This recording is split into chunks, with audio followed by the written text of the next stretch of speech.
Previously on Final Fantasy XVI. What the fuck is that?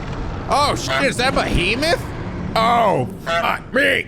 That's a behemoth. That's why I just said Joshua. And now back to Yoshi Peak Fiction. Hello! NicoB! Back with some more Final Fantasy XVI. When we last left off, Clive and Joshua made their way through the Akashic and Waloed, past all the dank villages and Blight everywhere, to Stoneher, the capital. And after going in there and fighting an absolute metric shit ton of Akashic, including a giant behemoth, who did also summon a damn meteor on us, that we subsequently destroyed, we faced off against Ultima.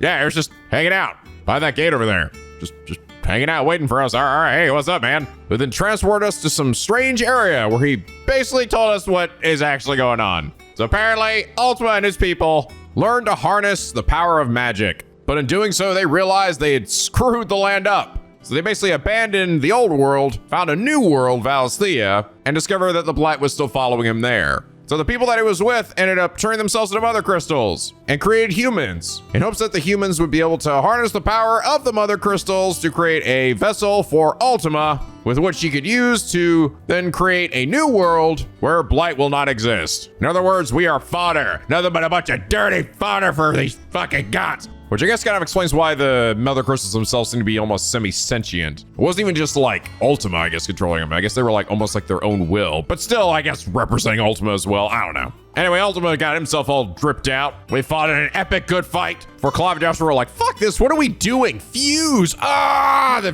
blew him the crap up. Ha! Dead. Oh wait, no he's not. And then created a giant floating mass. That is Origin? Wait, really? Yeah, apparently the big floating final area of the game is called Origin. And we have a bad guy that's voiced by the same character that did Zed. That can't be a coincidence. How does this keep happening? But yeah, you guys did tell me. So apparently, once we go there, apparently we are locked into some stuff that can go on for a good while. Enough to fill its own episode. So you guys sort of recommended it's probably best if for this one then we tackle any of the remaining side stuff that's left, which apparently is supposed to be pretty good, at the very least. And then next episode will likely be the end of this series. So it looks like we'll probably have about 2 left. You guys did also point out a very interesting tidbit that I definitely didn't pick up on. I was a little confused by, and someone who helped to elucidate us was Moses Usasu 9205, who last episode said, something that can be easy to miss in that big Ultima exposition dump is the revelation that Ifrit is actually Ultima's original form, the natural form of his species before they shed their bodies. So Clive isn't a true dominant at all. His Eikon is actually just, I guess, him evolving into his intended form temporarily. Oh, interesting. Yeah, because we saw that like floating husk that looked like Ifrit, and I was like, is this like where we keep the dominant's bodies and then we teleport them to us? Like, I wasn't really sure. But no, that just showed his previously discarded body, which also shows, I guess, why Ifrit and Joshua together are essentially like the evolved version, right? Not to mention all the other powers of the other icons inside of him, making him powerful enough to potentially shape a new world. Interesting. So that's what all of the ancient stuff that is here and is spread all over the place, right? The airships and stuff, seemingly comes from the people that were with Ultima. At least that's kind of what I'm gathering from all this. But Mose, thank you so much for your enlightening comment. That was not something I actually had picked up on. And is that reason you are comment of the day? But I gotta say, I did actually really enjoy that boss fight against Ultima. You guys also said apparently that form that he had is very similar to what Diablos looks like. You know, the summon? I think we last saw him in as a guardian force in Final Fantasy VIII. So apparently Yoshi P had considered to make the evolved form of Joshua and Ifrit Diablos, but they decided against it because they didn't want to have 2 darkness icons of like the same element in the game, which I guess kind of makes sense because it would be sort of weird to go from like fire then to darkness. However, they did decide to then take that design they had and I guess used it for Ultima's like armor form, which is cool. That's neat. That's a good way of making use of design for something else. But anyway, we're back. The world is not looking so great. We got this big thing, the biggest crystal of them all. So let's go talk to Otto. We currently don't have any quests, so I'm sure everything will unlock the moment I probably set the shit into motion. Oh, Otto. Hey, you notice that thing over there? Still alive, I see. Something tells me that eyesore on the horizon is your doing. No. How'd you manage that? I don't know what you're talking about. It's a long story. One that I'd rather only tell once. Right. All hands on deck then.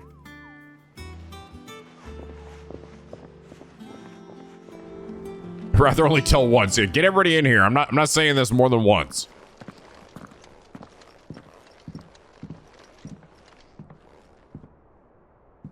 Is this everyone?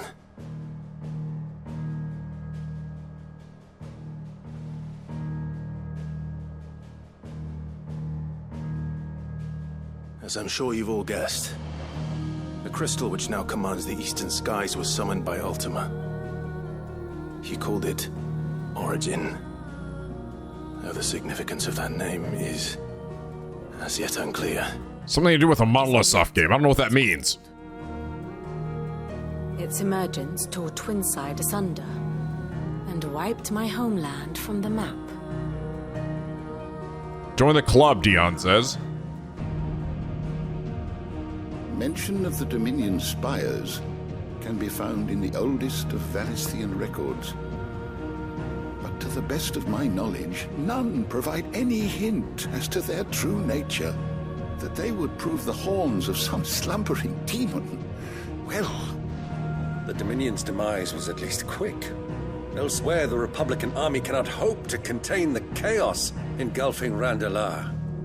Canva is in flames, and the Empire.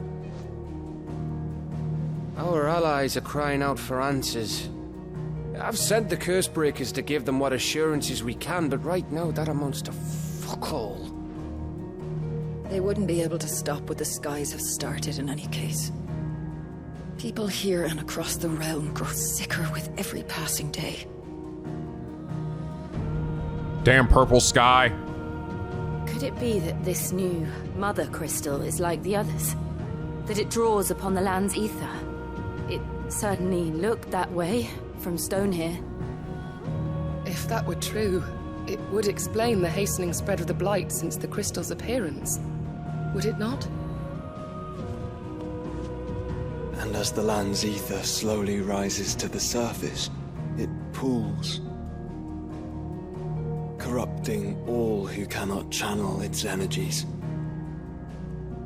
Archay above, ether floods below, and in the middle, here we languish, hopelessly entrapped.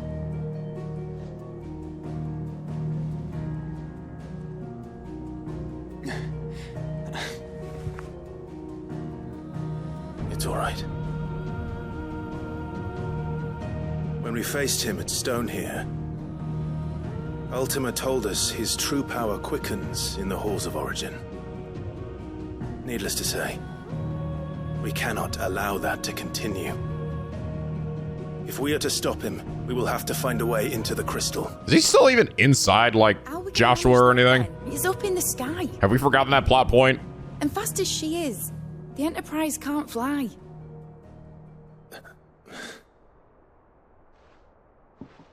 It's a lot to take in, and I reckon we'd all benefit from some time to clear our heads. The answer will come to us. Don't you worry. Ain't that right, Clive? Right. That's right. Well, go on then. Bugger off. Bugger off.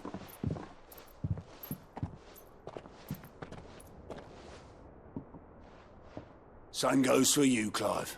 You won't solve anything like this. Trust me. Go and get some fresh air, eh? Dion's like, I'm not going anywhere. I'm gonna sit here on my wall. Thank you.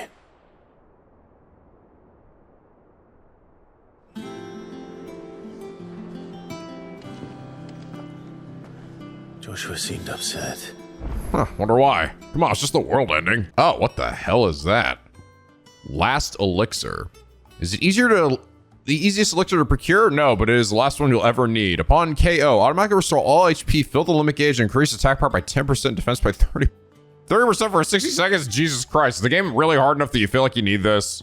Also, it's 20 fucking K. By the way, I went and checked the shop that had that accessory that I needed, and it is there now. I just went ahead and bought it, so. It was this one here, the Breath of Darkness. Reduces dancing steel cooldown by 4.5 seconds. So this will allow me to essentially, ideally, be able to get 3 Zentetsukuns off. I was trying to do it. I was practicing before this, but I have not been able to do it. I can only get 2.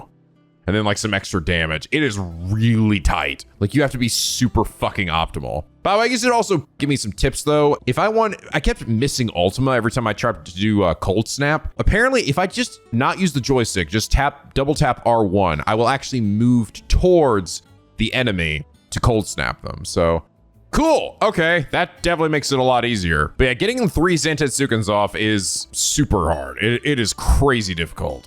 You have to be so just like optimized and quick as hell and cancel in just the right spots. And it's cool though. I'll try and see if I can get it before this game ends. I'll be able to pull it off. Oh, interesting. Defender +1. This actually is more than... It's actually better than what I have currently. What? I don't have enough clutch mine. What the fuck is that? You're telling me out of the billion things I've been farming, there's something I'm actually missing? That's impossible. There's so many things out in the world. It's fucking impossible! Oh, it's fine. It's just, I can just buy it in the shop. Just buy a boatload of it. My best work. There we go. Ooh, Defender Sword looks pretty cool. Nice design. All right, let's go see what's bugging our old pal Joshua. Our bro. Hey, bro. Why y'all sag?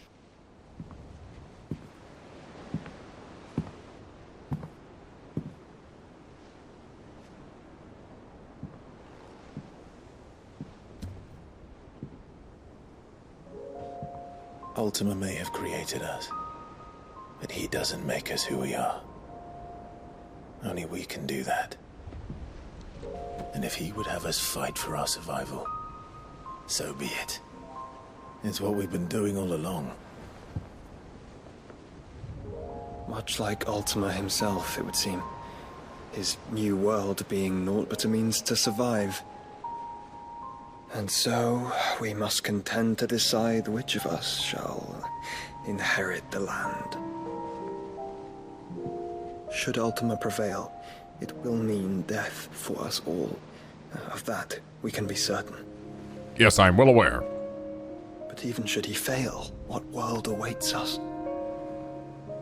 A withered, godless place, where our newfound freedom will most like prove a chain in itself. Well, that may be. But a chain can always be broken. As long as one has the will to break it, it won't be easy. It may take generations. Centuries of suffering. And that is if everyone plays their part.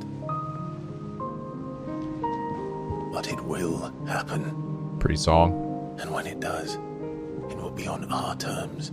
That is the world that awaits us. Indeed. And what better world could one wish for?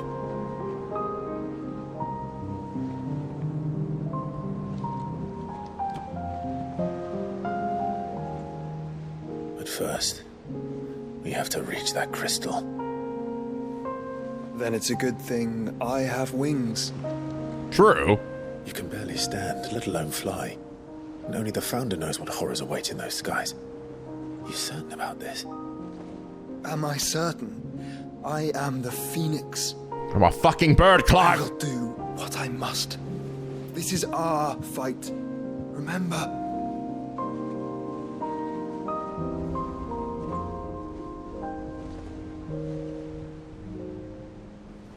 All right. I yield. But only what you must, yes? I'm still your sworn shield. That you are. And what of my wings? Oh, wait. You can't. Wait, can you? Lest you forget, you go to stand against a god. Can you still I prime? will not have you succumb to fatigue before the fight begins. Actually, I guess he probably can, even... Ifrit, your brother mentioned that some few of the dominants who had lost their power to you were still able to prime. Yeah. Is that true? It is.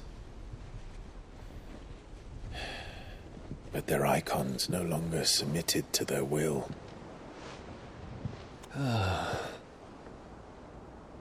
Then mine will have to be stronger. That you both might save your strength for the battle to come. You don't have to do this. If you do, there's a chance you might lose all you have left. And what have I but regret? My life ended in the Dominion. I fear death no more. Besides, I would have words with Ultima.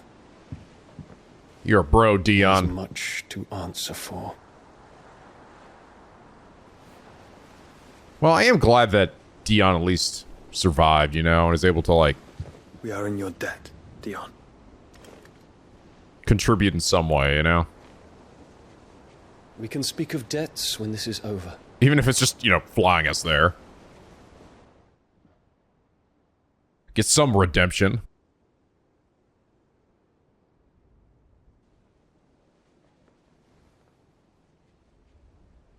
He speaks like a man who knows he's not coming back. And has come to terms with that. That doesn't mean that we have to. Does it, Clive? Time to talk to Jill. I only hope she understands. Gotta go make out with her one last time.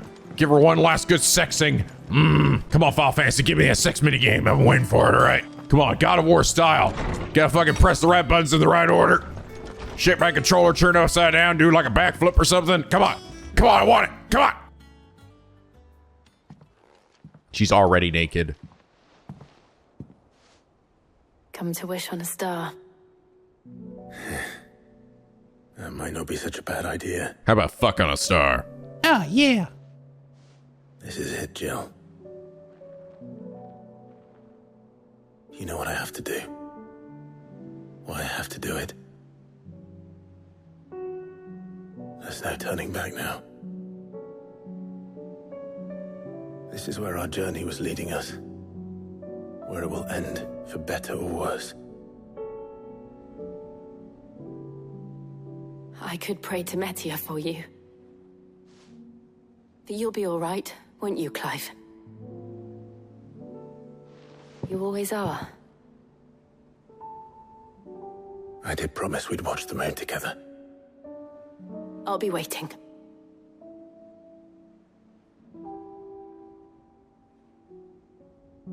What? No hug?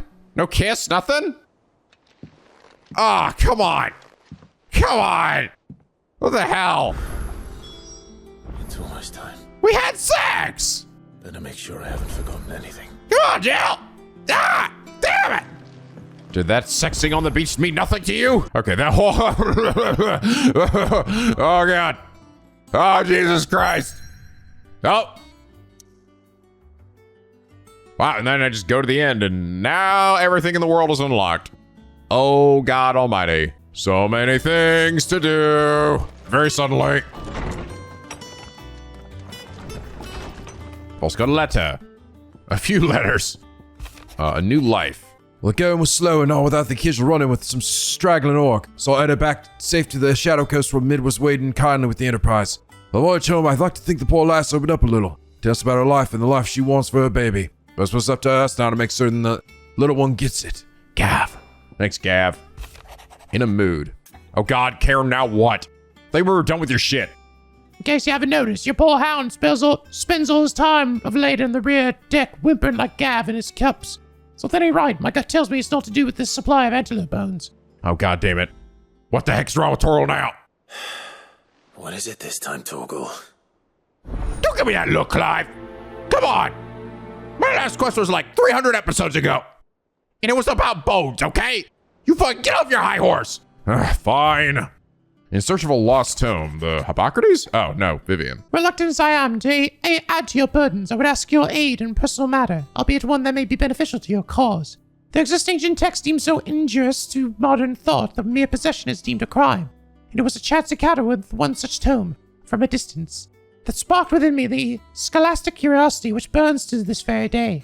I wish to enlist your aid in reclaiming that text. Should you require further incentive, know that I'm willing to offer compensation for services rendered. Fine, Vivian. Something tells me this is no mere adventure story. An inconvenient truth. Somebody call Al Gore. I should probably, before I get too deep into this shit, I should probably go do these last few bounties that I have. Because they're the ones that also unlock the additional shit for, getting these last few, like, ultimate weapons, right? So what we got? We got 5. Gobermooch. So, Isla, Crichton Hollow, and Halfcomb. All right, let's go beat their ass. Crichton Hollow, so you should be out here somewhere. Oh, there it is. Bygul, i.e. slightly different looking coral. Coral with a bit more antlers. Oh, or is it? Ah, fuck me. All right, here we go. No, goddamn, pull the sword out. Not a good start. Okay. Then this. Fucking this.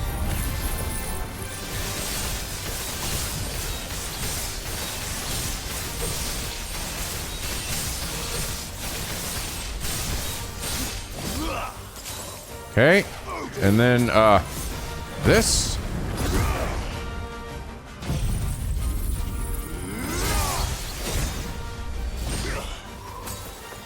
And like this.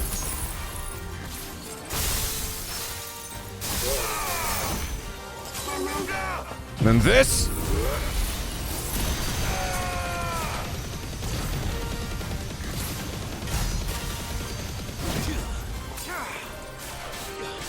Not bad.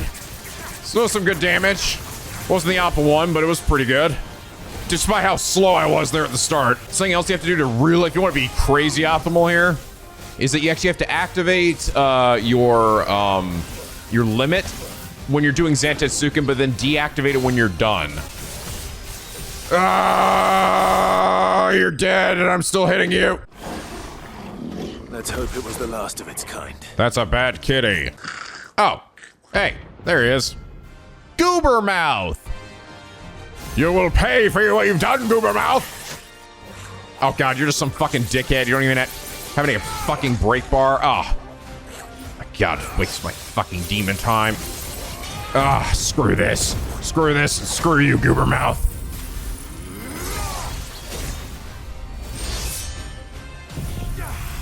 Oh, I'm just gonna hit you with all my dumb shit because it never fucking matters. Can't believe a really buff fodder enemy is one of the final fucking bounties in the game. Fucking die. And you're done. Primitive battle horn. I think I might be just used for, yes, goblin mouth. Goober mouth. I think that's one of the ones used for, the, items I'm trying to make. All right, and now, Halfcomb. Oh, I think it's here. Rolling, rolling, rolling, rolling, rolling. Agony. All right, here we go. Dead. Yeah, Zantetsuken shit is fucking these dudes up. I'll tell you right now. Blech. I've had warmer welcomes. Okay, now Titan's Wake and then the Croc. Hey, I can make the Ouroboros. All right. If I do say so myself. Ultimate armor. Now all I need is the stuff for the sword, which is 2 more Orichalcums and then 2 Dark Steels. Okay, what we got? Kashyyyk, big boy! Thanatos! Shit. Whoa. It's me you want. I'm right here. I'm fucking right here. I'm a firing my laser bar. Whoa, he's bouncing. He's bouncing. There we are. Oh, there's one of my dark steels. And then finally, one over in the crock. Big ball! Big ball!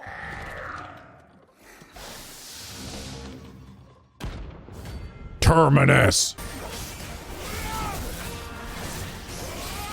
Ah, ow, ow, ow! Ah! Okay, bye! Yeah. Alright, that's the last of that. Is this also gonna be the other dark steel then? No, it did not. I guess I must get it from one of these other missions. Oh, I guess while we're at it too, I gotta go find the Odin's monolith thing. Alright, here it is. And also a chest. Full of nothing! Huzzah! Alright. Odin! This will be interesting because I feel like the whole one on this is going to be probably just trying to get to Zantetsuken maxed out as soon as possible. All right, so Gungnir, full cloud. By the way, you guys did also say the cloud move was actually, I wasn't right. I didn't need multiple enemies to be able to hit more than once. I just had to input the ability again, I guess to one enemy, and I would strike them again multiple times. So gotcha. Thank you. Woo! Holy shit. Well, that'll do it. Yep, just get to level 5 and kill them. All right, there we go. Yeah, the only downside too is that by using Odin, I'm not filling up my limit break gauge either, which is what I need to heal myself. So this is gonna be a little bit of a precarious balance. Yeah, like this. Ta-da! Ow. Very low health. Not looking good. Okay, now Dancing Steel. Oh man, by the skin of my teeth here. Oh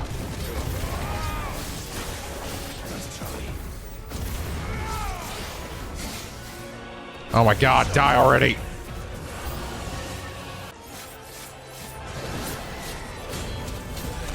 Oh, fucking goddamn it. I was not doing great. Yeah, this one's, you realize actually how tough this is when you realize you're not getting any limit gauge. That's what makes this difficult when using Odin's sword.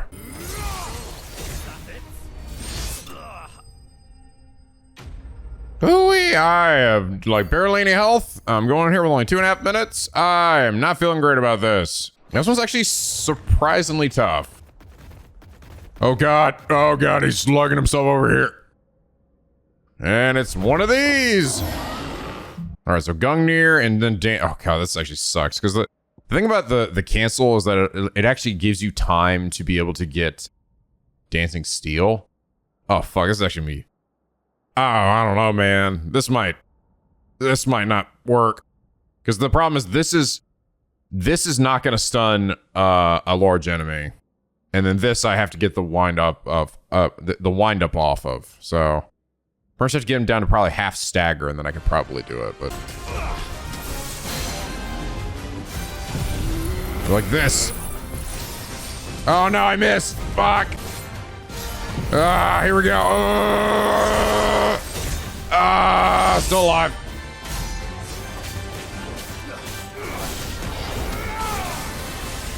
Oh lord. Move back. Move back. Oh god, that was close. We got almost out of time.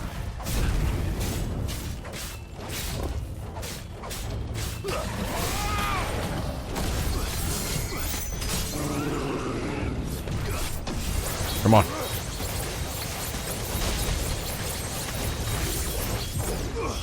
Fucking die, dickhead. Oh, yes. Woo! I can't believe I fucking won that shit. Goddamn. Ended up being surprisingly difficult. Increases Dancing Steel will damage by 20%. Ooh, that's actually not too shabby. All right. We did it. All the chronoliths have been defeated. The hand of enchiladas has been conquered. Chronos trials complete. The Circle of Malleus. What was that? No trophy? Nothing? Ah, fuck you. Torgal, what is it? What is it, boy? Oh, Clive. We just love Torgal Stack so much. So much. I know, boy, I know. You tell me literally every second you get. No, Clive, me don't think you get. Me cannot live without Torgal snacks. If there are no Torgal snacks left in the world, then Torgal not sure what there is left to live for. Don't say that, boy. I'll find you more Torgal snacks. Where? Where, Clive? The Blight take all the Torgal snacks. Ultima take Torgal snacks away from Torgal. This Torgal's 37th New Game Plus and they all out. Torgal not have Torgal snacks since New Game 35. I don't know what any of that means. It don't matter, Clive. There's nothing left for us to do. Not in this world. What if I danced for you like that weird kid before? No, that'd not help. Pining for something, boy. What is it? What do you see out there? Torgal's sad. I never did ask where you got that anklet of yours. He said that there the whole time. Said that's why. On the day he brought him home. That long ago? And you're only thinking to ask this now? Sid saw that the pup had a habit of gnawing on his leg, since you ask. Nah. Clap that there iron on him to keep him from doing it. What was wrong, boy? I'll take like as not. Must have been hard on the poor whelp losing his loving masters at such a young age. Doubly hard in being a frost wolf. Yeah. Torn away from his icons and all. Sid would always tell him, you want that iron gone, you find what it is you're looking for. I reckon what he were looking for was you. I'm sorry, Torgal. Sorry for making you wait so long. Whatever, Clive. Let's get that thing off you. It's off his foot. Oh. Doesn't sound like he wants it off. Indeed. You miss Sid as much as the rest of us, don't you?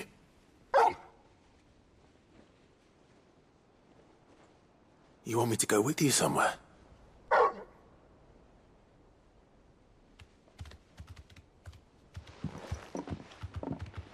Quick, aren't you? Glad you've been paying attention. Not nearly as much as you have, Lady Karen. Aye, good thing and all. It's not like Gav would have kept him in nuts and rubbed his belly these past 10 summers.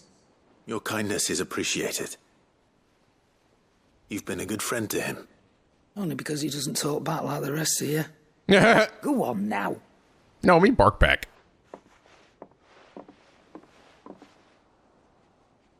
Where to then, Torgal? To the promised land! The promised snack land! Alright, what are we doing? Alright, Torgal. Where are you taking me? Need a pen and paper? I'm going to need a little bit more than that, boy. Do you have a better hint for me? Why you gotta make it so hard, Clive? Unless... you've already given me one. Back on the rear deck, you were looking west. Toward Rosaria. Rosaria? To Camelot?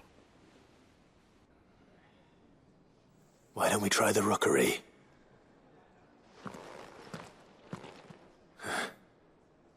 I haven't been to the island in almost 20 years. Neat. To Port Isolde, then. Okay. Fingers crossed the old mooring is still there. Port. Seriously, we're actually going to like a new spot?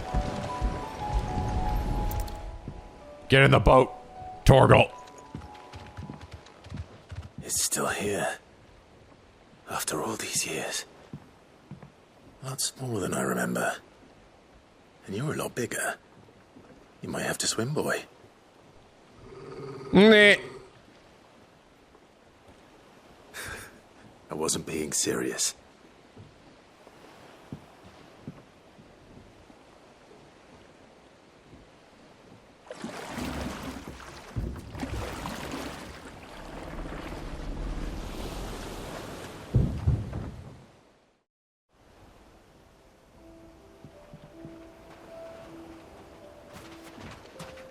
This place hasn't changed at all.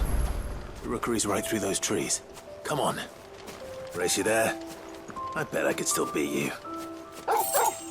Yeah, right, you slow as fuck, Clive. Seriously, you take so fucking long to get to anywhere.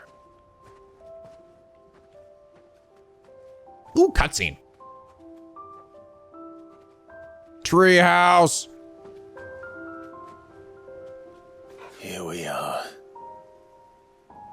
This was our hideaway. Wasn't it, Torgal? Oh.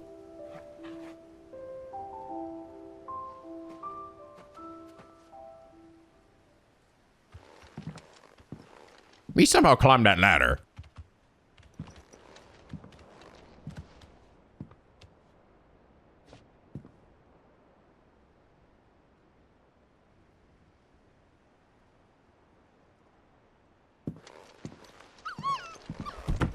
Baby Torgal. Oh my god, he's so tiny. Coming here helped me to forget who I was. Or wasn't. Prince, shield. Son his mother could love. Had I been any one of those things? Perhaps.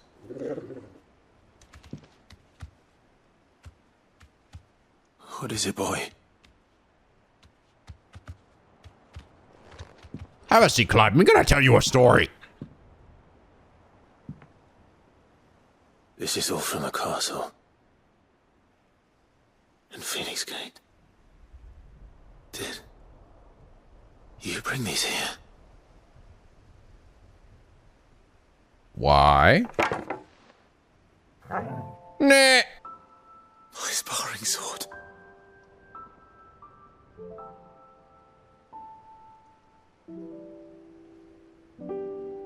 Well.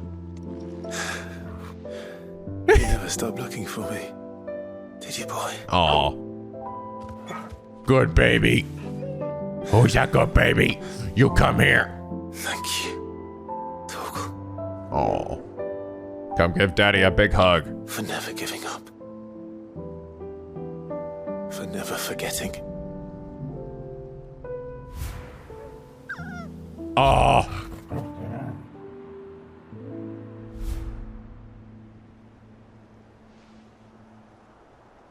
Let's take this with us, shall we? So I don't forget either. This is gonna be Clive's ultimate weapon. Has like 1 billion fucking attack power. One shots everybody, including Ultima. Damn, I didn't know how good I had it as a kid. This cost my dad a lot of money. Good thing we were rich as fuck. That's not the way back to the boat, Torgal. No dog dipshit. All right. I'm coming. I think I know where we're going. Where the fuck am I? Missed.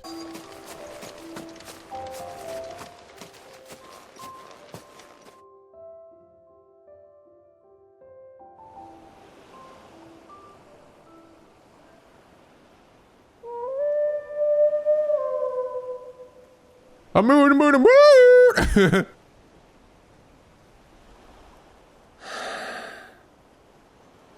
People always talk about the importance of putting the past behind you. But without it, we wouldn't be who we are today. And we certainly couldn't steer our way to a better tomorrow. Come on, Torgal.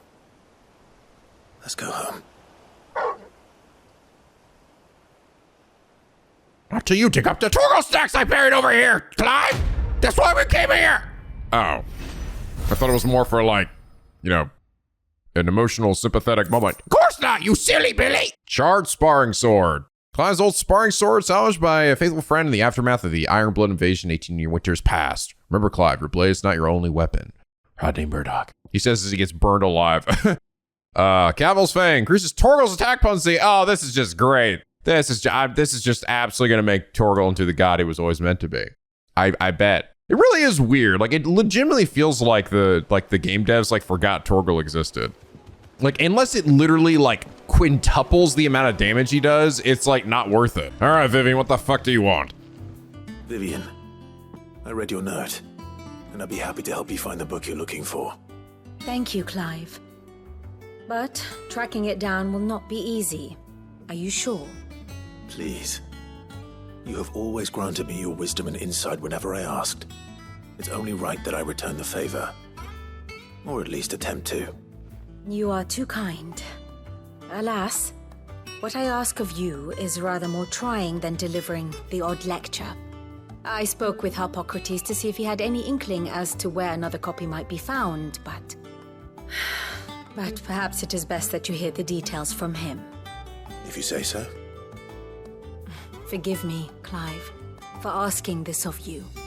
But this book, it set me on the path to becoming who I am today. Its importance cannot be overstated. My pivotal character moment, Clive! Fine. Ooh, if the drunken gallery captain I shared a table with last night is to be believed, word of your exploits has made its way across the seas to the great continent. What is more, she claims there are those who would see you flourish, herself being one such woman, Gareth. The Genji gloves. Is this gonna be anything interesting?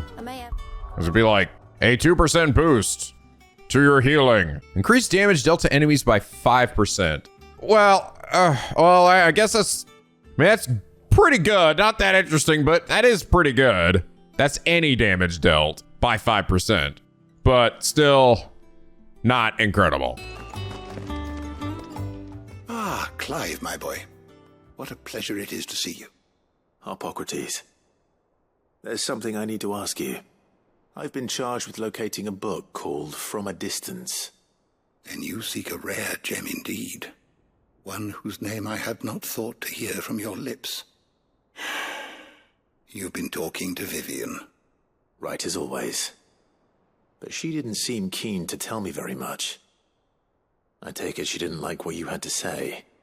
And yet I gather it did naught to dissuade her. Clive, if the young professor has tasked you with obtaining a copy, I fear she asks the impossible. The executors would not allow it. Executors? Executors? Coveters of Secrets, a clandestine organization committed to the collection and intenebration of forbidden texts. The Order of the Phoenix. One such text being the tome Vivian seeks, chronicling as it does the true history of the enslavement of bearers. A tale which could overturn the established order were it ever to become widely known. Or, so rumor has it. I've never actually read the thing, or even set eyes on it for that matter. How is it that I haven't heard of this organization? Why, secrecy is the executor's watchword. They lurk in the shadows, emerging only to seize that which must be seized, be it books, inventions, or people, before disappearing again, leaving nary a trace. Which would explain why Vivian's copy was snatched from her grasp not long after she found it. By the hand of the executors, yes. But what drives them?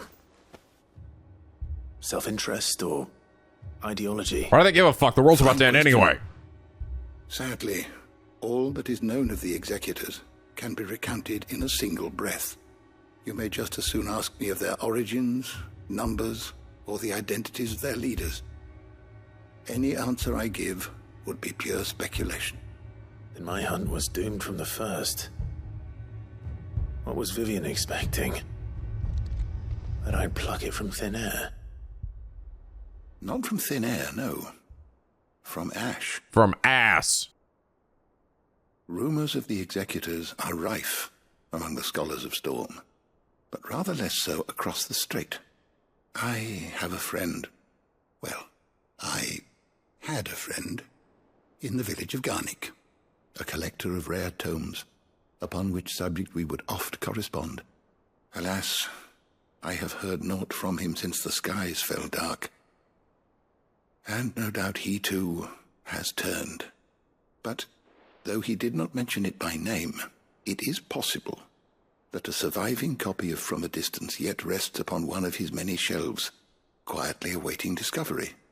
If you were, by some chance, able to save even a single book from the poor man's library, I know his soul would rest easier.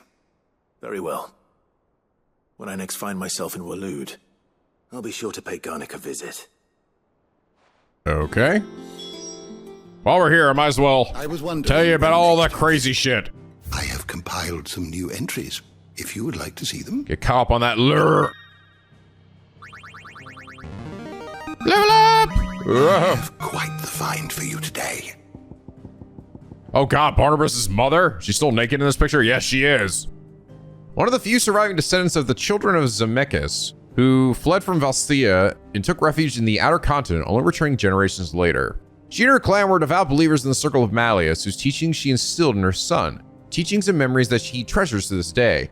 Alas, her beliefs were also, to prove her downfall, she was killed in a raid by the followers of a rival religion. Also, I guess Barnabas wanted to fuck his mom or something at some point, probably. Moss the Chronicler. Far fabled and scholar of Valisthean history and legend, when Hippocrates was but a boy, Moss visited his village on the outer continent, perhaps seeing something of himself in the young scholar-to-be.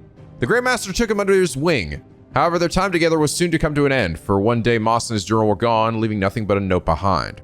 One which reads, "Seek knowledge." The young Hippocrates took these words to heart. Zemeckis falls? Oh, interesting. They're actually saying...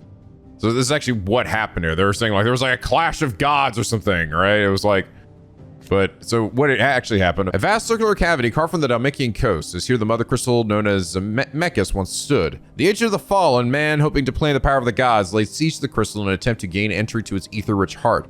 Rather than attempt to fend off the assault, he instead responded by destroying the mother crystal and his heart. The great crater left behind, standing as a reminder of man's hubris. War of the Magi. One of a great many conflicts waged near the end of the Age of the Fallen, in which mankind, fielding fantastical clockwork armies fueled by powerful magics, fought for control of the Mother Crystal. This, however, worked to hasten the drain of the ether from the land and thereby give rise to the Blight. By the time the fighting had ceased and peace was restored, the wounds suffered by both humanity and the land had grown too deep to heal, and civilization began its slow, yet inevitable march into darkness. It was only a matter of winters before the 1,000 years of knowledge used to build the great Magitech faded and was eventually lost to history. The Circle of Malleus, the ancient religion from which more recent savior cults grew. Its beliefs were originally drawn from the murals left behind by the people who lived near the Mother Crystal, Zemeckis. But while at one point it was a faith followed throughout Valisthea, time and the fading memory of the ancient culture that spawned, it saw it gradually fall from favor. Echoes, strange clockwork constructs often encountered in near the fallen ruins. They're found in the aftermath of Primogenesis, beneath the blackened skies. The widely assumed to be vestiges of the fallen civilization, it seems that they were in fact originally servants of Ultima, created by him in a time lost to memory, and that it was only over long years of scavenging wreckages from fallen ruins that they took on their current form. This Ultima's reawakening, they've been guided by his will and his will alone. I see. You wish to study the tomes? Hey, the beastery's done. It seems to be. Ifrit risen, the two icons united as one with a might that far exceeds either icon alone. With the body of Ifrit and the wings of Phoenix, its appearance closely resembles that of Ultima, as depicted in the ancient murals of the Circle of Malleus. Could this be the final true form of the vessel that Ultima requires to remake the world? Yeah, so that's why I was right? They're like, oh, this figure is Ultima. No, it's us too. It was literally Ifrit with Phoenix. This just represents what his actual body looks like. Infernal Icon, a form long since discarded by Ultima that brings to mind Ifrit, the icon manifested by Clive. It is seemingly incomplete, lacking as it does the wings of the being created when Clive and Joshua combine the powers of Ifrit and the Phoenix. Interdimensional Ultima. In order to further test the strength of the vessel Mythos, Ultima lured both Clive and Joshua deep into the shadowy depths of his fractured mind, where he faced the brothers clad in the remnants of his erstwhile flesh, the Infernal Icon. Really? Yeah, the remnants of his bodies, of this thing. So Joshua, his grip upon the creature he sealed away inside him by the altar of Drake's head ever fading. He swears to stand with Clive and fight their fate until the end. Again, I don't get it. I don't get, what did he seal inside of him? It seems like it was like the same form that was Ultima, but Ultima's out here still doing shit. I don't get it. Seems like we didn't accomplish anything. Ultima, one of a race of ancient godlike beings. It was their creation of magic that led to the rise and spread of the Blight. Few survivors of the race fleeing to the unspoiled land of Valisthea to attempt to remake the world. For this, they created the Mother Crystals to harvest huge amounts of ether and sowed the seeds of humanity, that it might one day produce a vessel strong enough to channel it, that the humans would one day develop wills of their own. They did not foresee. The interdimensional rift, a place beyond space and time, termed both a rift between worlds and our darkness by its creator, Ultima. Clive and Joshua were forcibly summoned here by the mad deity when they ventured too close to the heart of Drake's spine. Upon finding their way free, the pair emerged to find that their victory over Ultima has resulted in the shattering of the Mother Crystal. Origin. A vast structure that lay dormant beneath the crystalline dominion for countless centuries. When Ultima's scheme reached its final stages, it was summoned from the depths, sowing untold destruction and leaving bleak black skies in its wake. It eerily resembles a mother crystal. What do you mean, bleak by? And this guy's already been like that. Oh, interesting. The art channeling ether to make one's imagination manifest, or magic that is. Bearers and dominants can cast magic without a crystal, but this comes at a cost relative to the amount of ether channeled. The crystal's curse that petrifies their flesh.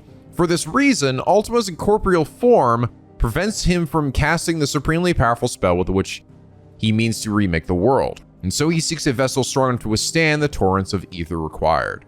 I see, so he can actually survive, like, I guess, being petrified from the process. Logos, where Ultima uses mythos to describe the vessel he has long awaited, one into which he can pour his soul and cast his supreme spell. Logos indicates its blasphemed form, a vessel over which the will of another has complete claim, making of itself a false god. So Logos is essentially Clive and Joshua together, but they still have their will.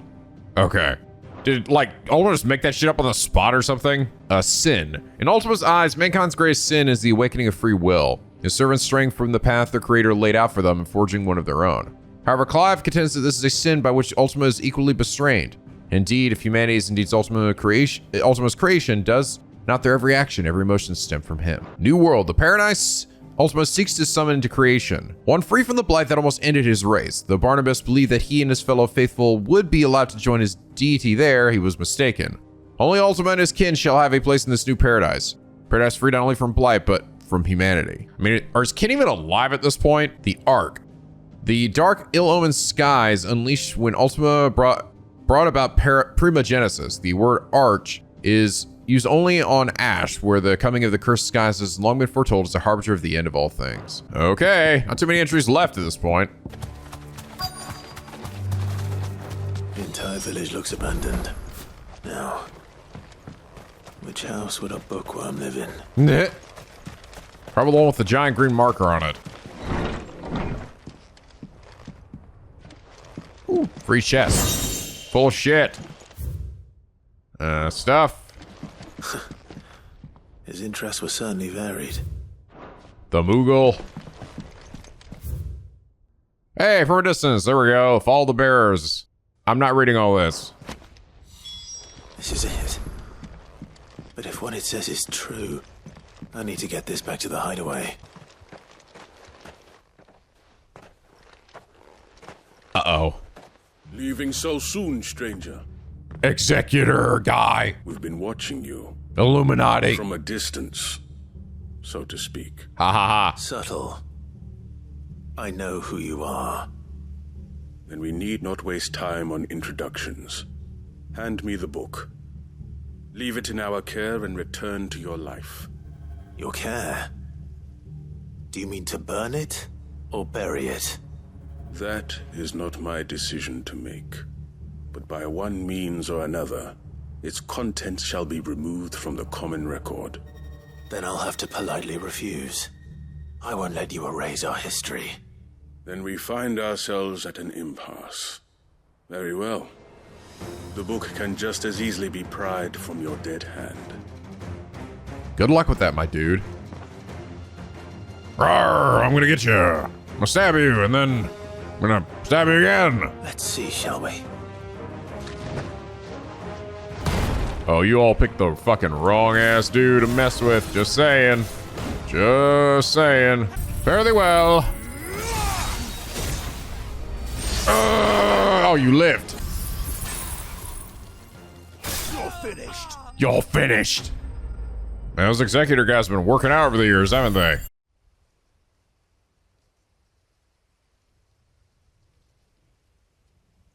Dun dun dun. Still here, by the way. Impressive. But we have other means. We shall claim the book yet. Why do you want it so badly anyway? It lays out in no uncertain terms the vanity and avarice of mankind. It tells the shameful history of the persecution and oppression of a gifted few by a giftless many. Would you say that this interpretation was correct? I don't know. You don't know.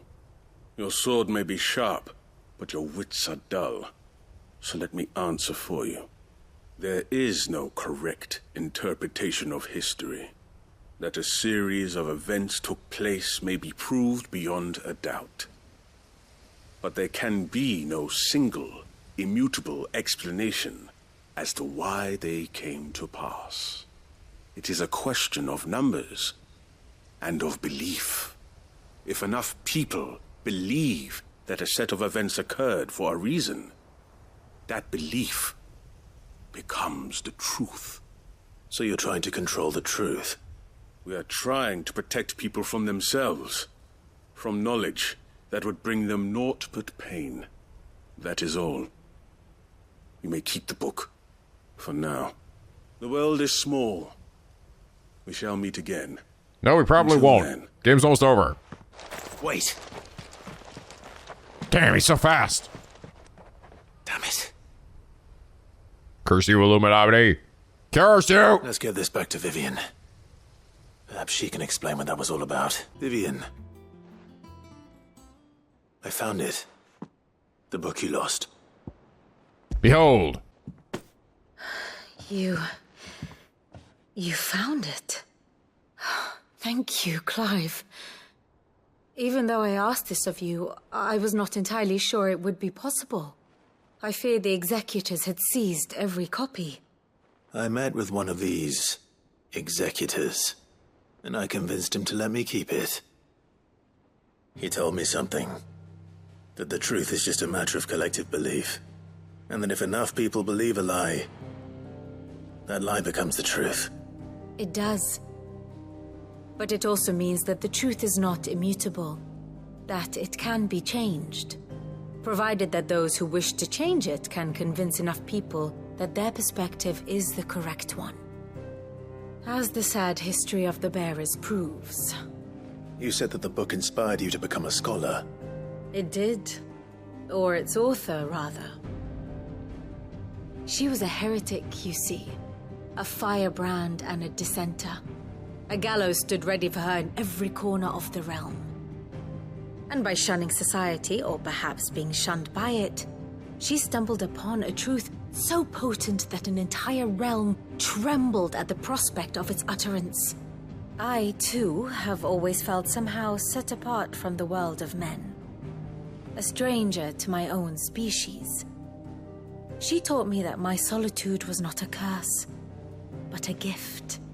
And that, though my journey to the truth might be a lonely one, what I found at my destination would be more than worth the cost. Do you still feel that way?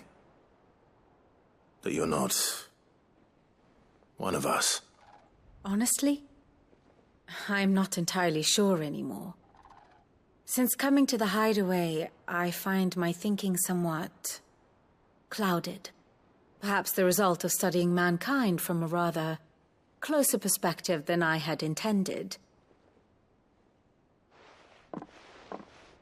But the more I study, the more I find value in this perspective.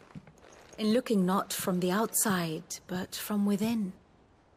So if you'll permit me, I'd like to continue my work here. Remember, Clive, when enough people believe, belief begets truth. Give the men and women of this benighted world the gift of truth. Make them believe in you, as I do. I'll try, Vivian. I'll try. Do what I can. Alright. Wasn't too bad.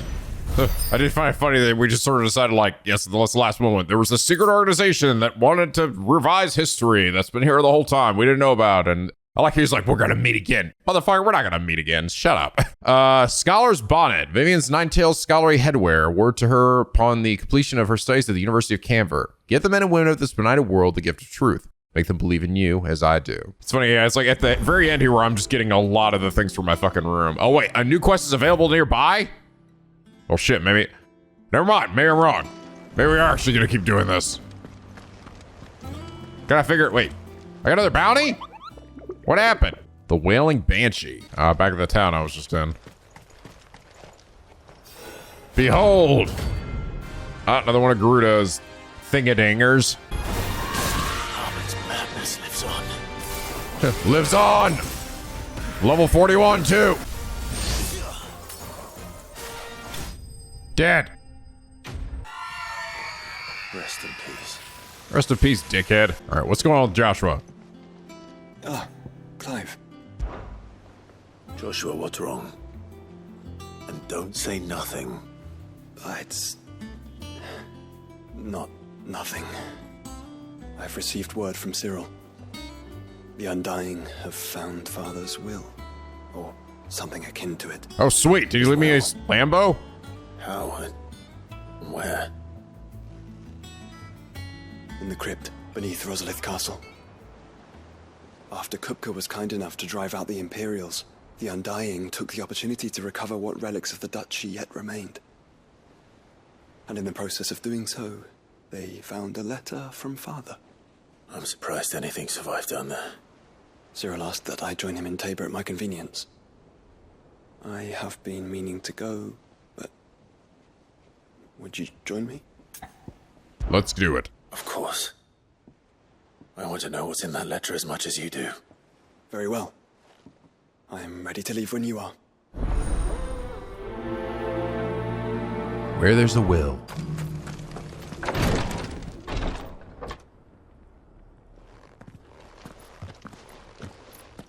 Your Grace, my lord, I trust your journey was not overly onerous.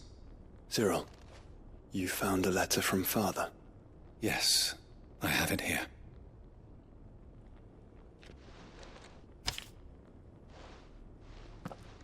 If you would do us the honor, my lord. I have to read out loud? Come on. My beloved sons, I ask much of you in this coming war, but I see no other way to secure a future for our duchy and our family. Yet even should we succeed in subduing the savages and winning back Drake's breath, the threat of the Blight still looms. Only with all of Rosaria striving as one, might we at last overcome it. I have made plans to see us through, but such are the obstacles that stand in our way. It shall likely fall to you to continue my work. Know that you have the strength, the courage, and the will to do so. This shall be an arduous inheritance, and so I offer you another, that you might be reminded of the love and the faith that I hold in both of you, your father. Thanks, Dad. An inheritance. Money! It would seem the late Archduke penned this missive shortly before his passing. The day before we left for Phoenix Gate. What are these plans he spoke of? His plans for the duchy, your grace. Your father entrusted them to my predecessor, the former bearer of the Burning Quill, who entrusted them in turn to me. The complete emancipation of bearers is their stated aim. But your father's dream did not end there. His Grace also spoke of building hospices to care for those stricken by the curse, and the founding of a new university to further the development of non-magical technologies. With the Blight spreading ever more widely across the Twins, Archduke Elwyn saw this as the only means of securing Rosaria's survival. He wished to see men and bearers treated as equals? To see centuries of common wisdom overturned? Small wonder he did not think it achievable within his lifetime. But he thought it achievable nonetheless. Had he not, he would never have written this message. Nor would he have entrusted his vision to his most faithful aides, those who would have stood with you, shielded you from the machinations of the less benevolent personages at court. It's a pity only they are still with us. 'Tis true that those most loyal to your father were the first to suffer the Duchess's wrath. But one at least remains, and she has come bearing gifts. What do you mean? Mayhap it is better that she explain, my lord. After all, the duties entrusted to me by my predecessor extended only to recovering His Grace's will and arranging a meeting with the one who might execute it, or a part of it at least. And where is this woman? She awaits you in the archive, your grace. Thank you, Cyril. Shall we then?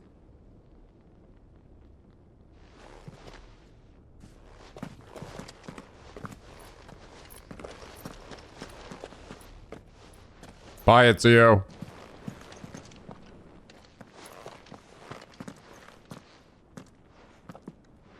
Oh my god, it's Karen too. My lord, Your Grace. I hardly recognize you. That's funny, because I don't recognize you. I am Goditha, retainer of House Rosfield, loyal servant to the Phoenix and his shields.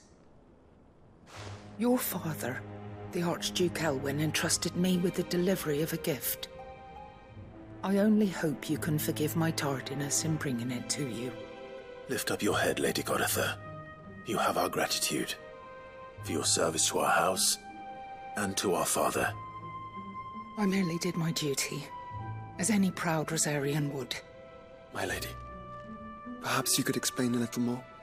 What exactly is the gift you bring?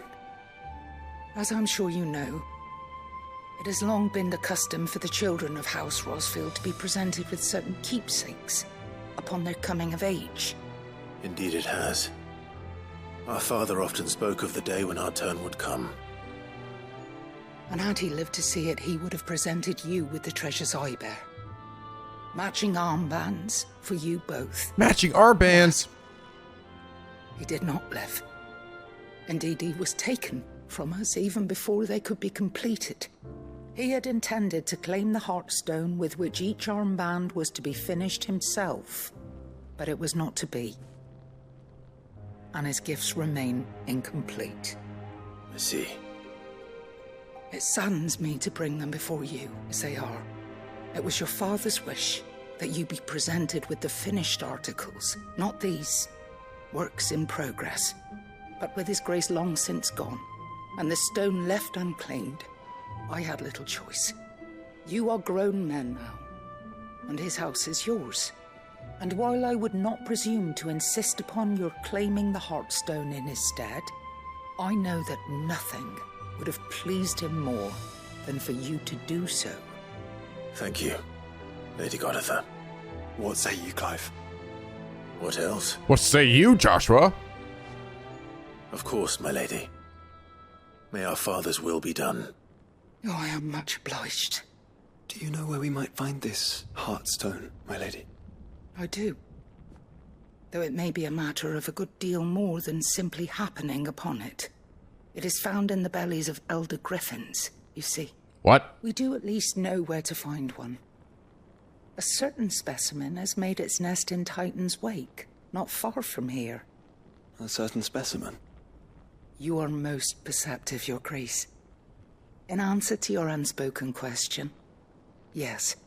In fact, this is the very same beast your father meant to slay. I have been tracking its movements since you were but a boy. Were you to slay it in his stead, as men of House Rosfield, it would surely make your father proud. What say you, Joshua? What else? What say you again, Joshua? Stop asking me that, Clive. I swear, I've come by here like 30 times. I never saw this guy before until now. Simmered.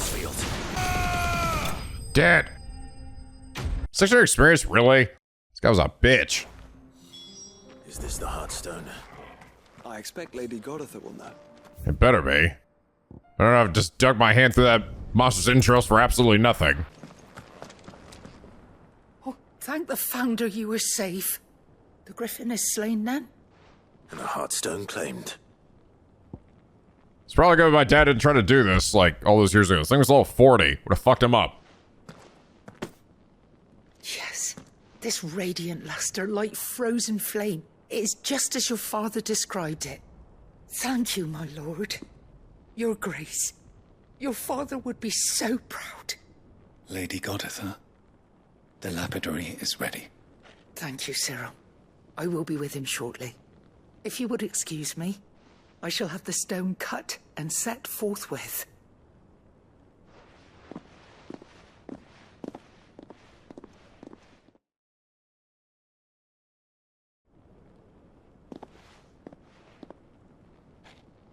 The armbands are complete.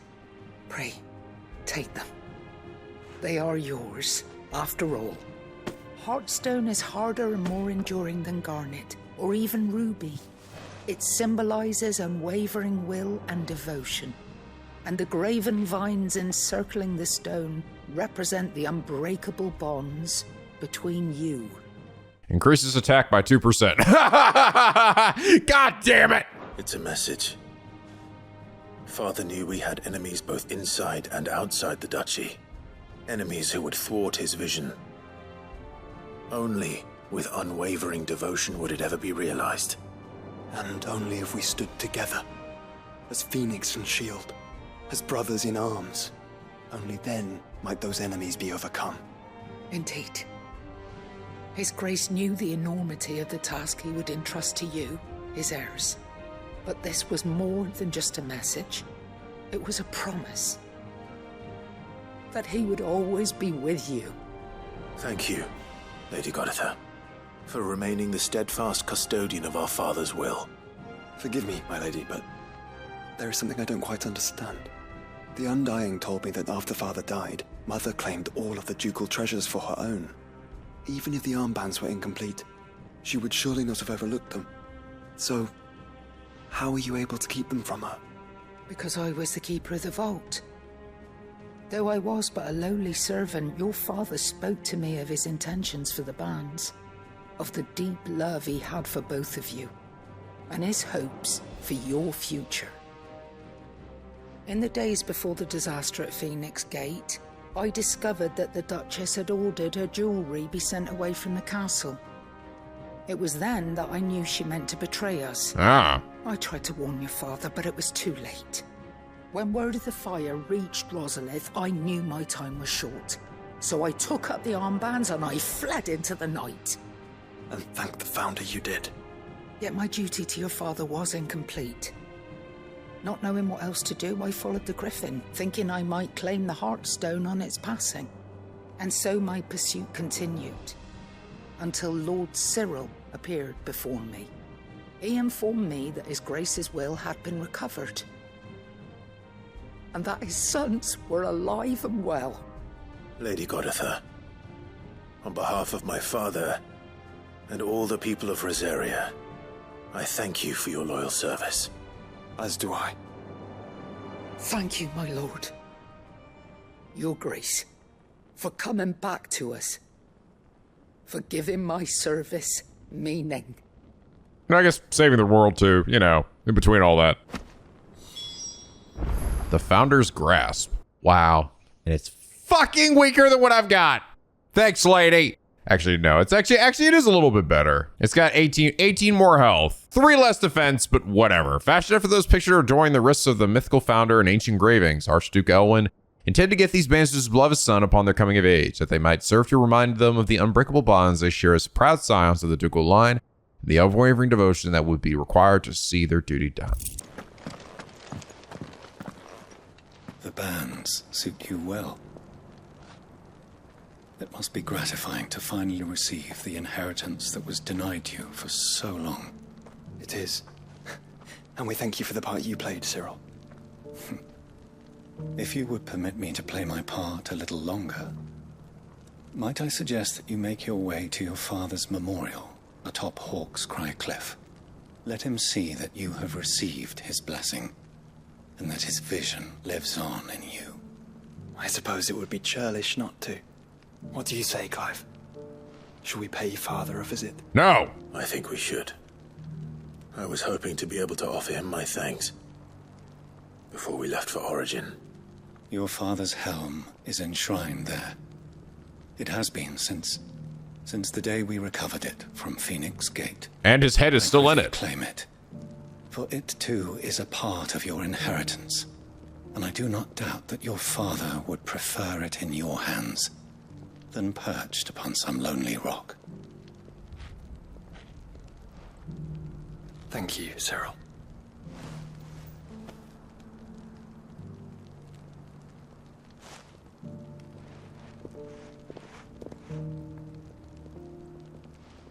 Come on, Clive.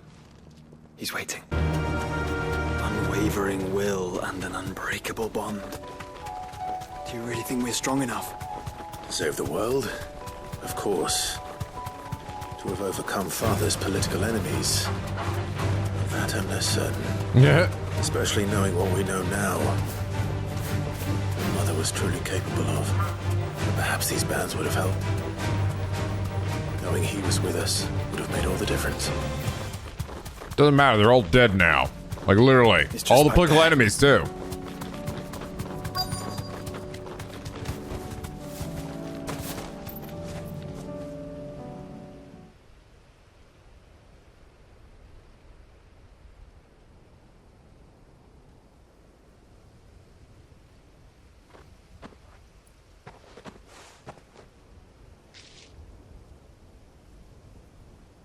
Father always fought for what he believed was right. It wasn't until that night at Phoenix Gate that I realized I had never fought for anything.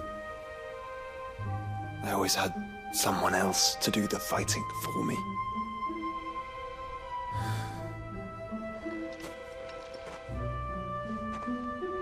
No matter how fate conspired against him, he never lost heart, never looked back, never stopped fighting. To me, he was the greatest of men. And I've been trying to live up to his ideals ever since.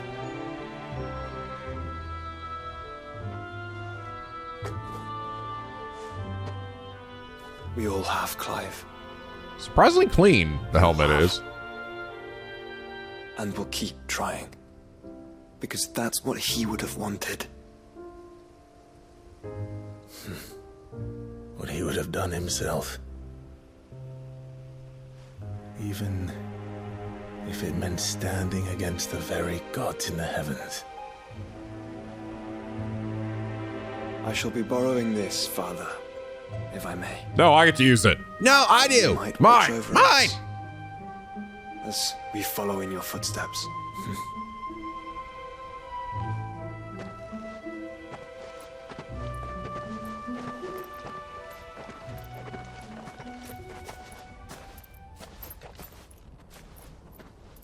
His Jedi ghost shows up behind me. I knew it!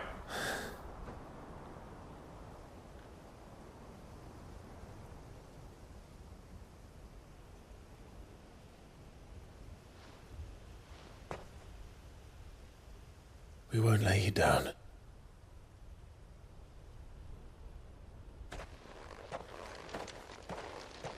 You already have. I'm fucking dead because of you. Onward then. Onward. To the end. And to a new beginning. I have a very distinct feeling that Clive's gonna die by the end of this game. Just have a gut feeling. Joshua might too. I don't know. I just feel like Clive isn't gonna see the end of this game without being fucking toast. Archduke Elwyn's helmet. I like her. No, we're not going to use it in a fight. We're going to go display it in my room. Worn during his victorious campaign to quell the Northern Uprising. War is coming, my boy. We must make ready. Joining hands with Joshua. Joshua joins Clive's party and will remain with him until departing for Origin. Oh, okay. I guess up till now he was just gonna pout in the fucking hideaway till we did that shit. All right. Oh wait, we gotta go check with Crazy McPants, Crazy Love Lady. What's she gotta say? We're at the end of all things. Who's the final one that you will fuck? Tell me. Hopeless romantic. All this time, my heart has wandered hither and thither in search of the perfect companion. She turned to face me. When all along he was here, standing right beside me. You're goddamn right. I fucking knew it. Now that's it? That's all she says? No, run! Run, Clive! Run! Run! Oh god, these fucking kids again. Man, fuck them kids. What are you doing? Sid, you have to help us. God, you guys break a weight again. You didn't take apart another of Mid's contraptions, did you? No, we took a dump in her chair. Well, yes. Well, yes. But that's not what we want to talk to you about. It's Miss Midadol. She's been acting strange. Oh god, don't tell me that. Strange. She's barely ever around. When she is, she acts like we aren't even there. Her head's in a crowd. In the clouds. That's what I said. In the clouds. Well, she does have a lot on her mind. Well, kids, the world is ending. We're all about to fucking die. Not long ago. Right after she got back from saving you from Stonehenge. Then it's probably just about the Enterprise. It did take quite a battering on the way there and back. You didn't break it, did you, Sid? You really should be more careful around Miss Mididol's inventions. Don't listen to her. Even if you did break the Enterprise, you could put it back together, couldn't you? But who's gonna put Miss Mididol back together? She seems really sad. I will not put that shit back together. Never again. Aiming high. Why don't I go and see if I can cheer her up? You do that? For us? No. She's in her dungeon. Don't scare him. It's not a real dungeon. Yes, it is. Thanks for the warning. It's my dungeon. We're gonna have to do stupid bullshit for her. Mid, what are you doing? Mid, if you have a... That's it! I knew it! The answer was right here under my arse all along! Under your ass and between your If this cheeks. to the skies, nothing will! To the skies? You aren't trying to give the Enterprise wings, are you? What else would I be doing? The children seem to think you're avoiding them. They're worried about you. Is this really so important that you need to shut yourself away from everyone? The Enterprise is already the fastest ship in the realm, and that's with the sea beneath her. But what if she weren't bound to the waves? What if she weren't bound to anything at all? Mid. I can fast travel anywhere. I don't need an airship, alright? Literally, Deontay's gonna ride us over to Origin. I literally don't need this, okay? There's no point to doing this. Don't make me do this! It's not fair. The gods get the skies all to themselves, so I'm gonna do something about it. The Fallen had their chance, but they relied too much on magic. And see where that got them? But not me. I've discovered how to do it without. Well, almost. First, I need to make a prototype. And is that a one-woman job? Are you volunteering? I'll have you know the Enterprise is my baby. But if a godfather's offering to lend a hand, I'd be happy to take it. Oh, god damn you. Damn you to fuck. First, I'll need oil. And not just some old dripping. Fucking shut up. Fuck you, Mid. Speak with one of the curse breakers before I set off for Old Hill. Just gonna go. Okay, no. This is one I'm trying to be fucking fast track. I don't give a shit, alright? I actually do not give a shit. I do not fucking give a fucking fuck shit. Alright, here's all your stupid bullshit. We start saying a bunch of random boat nonsense. Yeah, that's all you need. Cogwheel. You need a fucking. Okay, whatever. Cogwheel. Okay, fine. You need a cogwheel. Mid, you have easily some of the worst quests in the game. All right, I'm gonna just tell you right now. I don't give a fuck what these kids have to say. Fuck you, kids. Cogwheel here. Will it work? What exactly? Okay, a cutscene. Well, I will not skip this. That should do it. It is, in fact, an airship. Here goes nothing.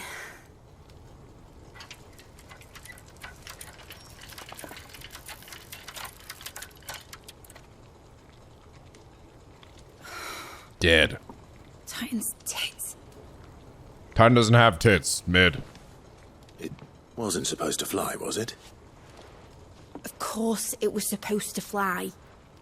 Wouldn't be much of an airship if it didn't. Honestly, these bloody engines are driving me mad. Mad? Driving you mad? So sure this would be the day she soared. The mithril engine was made to make dreams come true. But maybe this is one dream the world's better off without. The game's almost over, Mid. It doesn't matter anymore. Show folk how to take flying. It won't be long till they're raining death down on each other. People will lose their homes. Children, their mums and their dads. Like I lost mine. It's fine. I'll just go store this in my office for the rest of the game. I'm sorry. So am I, Clive. So am I. Sorry that I have to choose. Do I follow my head? Or do I follow my heart?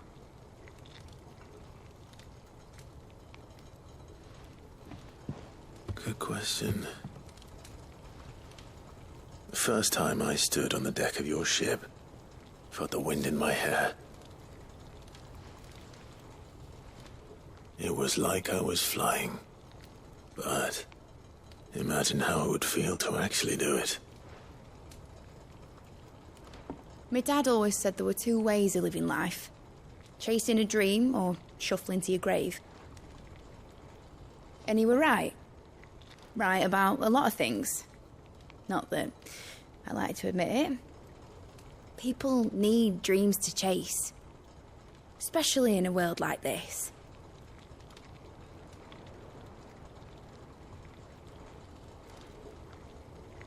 Right. When this is over, I'm gonna take all my mithril engines to Zemeckis and sling them over the edge. I won't have my dream end up turning into someone else's nightmare. But all that hard work that I did will not be used for war, Jamie. But it ain't like it'll be gone. Tell me, Clive, have you ever been on a treasure hunt? Not since Joshua and I were boys. Why do you ask? Because I'm going to bury the engine schematics and leave behind a little riddle telling people where to find them. A really hard one, so that only the most dedicated dreamers will ever be able to work it out.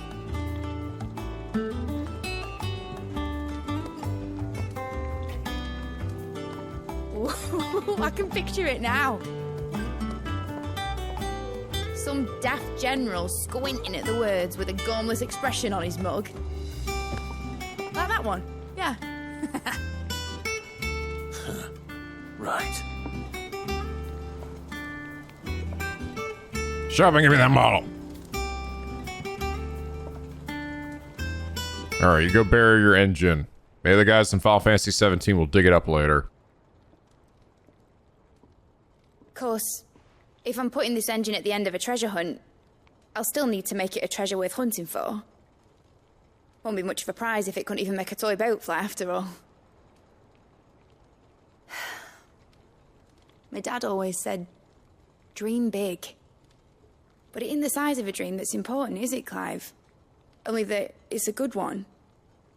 And I reckon I've got a fair few good uns left in me. I'm sure you do.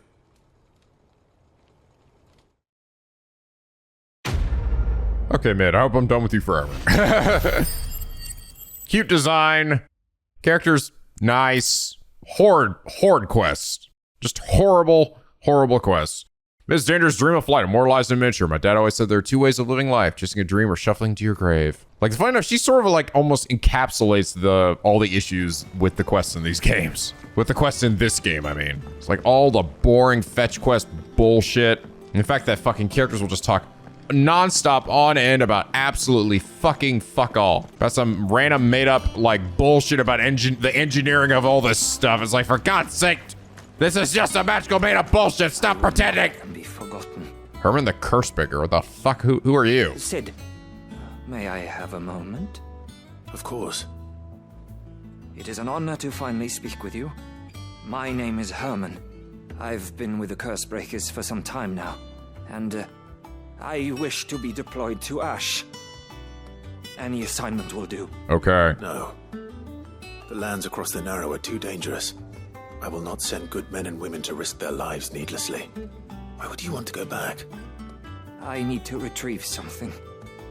Something important. I was raised in an orphanage. The Badbach Conservatory. Or rather, I was held captive there. It was not a place of nurture. It existed solely to turn bearer children into mindless weapons. We were tortured until we feared no pain. Tormented until our hearts turned to stone.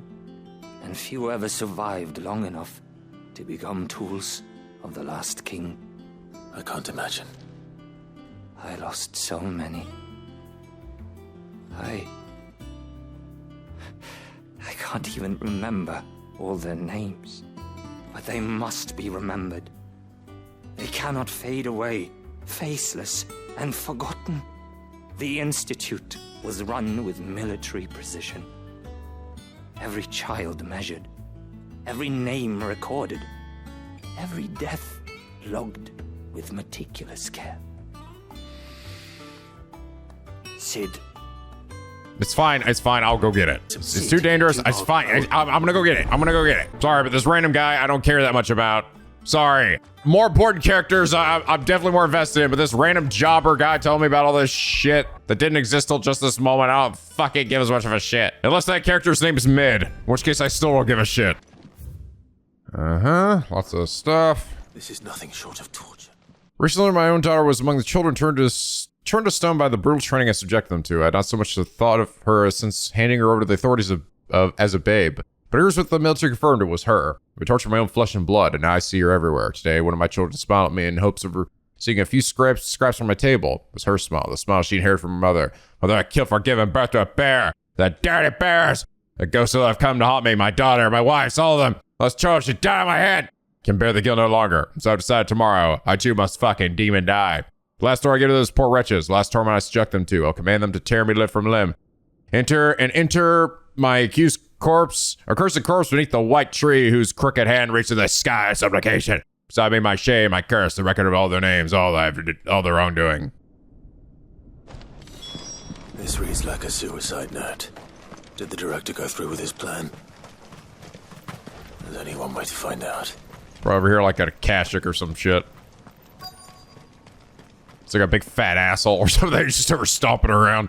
Like, god damn it.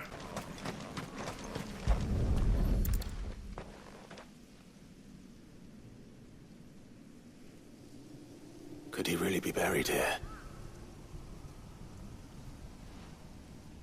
There's something hidden among the roots. Let's see.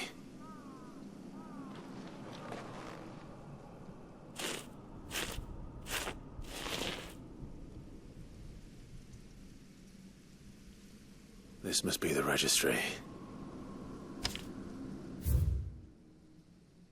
Yep. So many names. This place was a slaughterhouse. But where is the architect of all this misery? Oh, wait, I was right. There he is. Oh my god, there he is. I caught a look. A big fat ass right over there. Fuck this shit. Fuck all of you. So sick of this. Fuck. Fuck again. Screw this.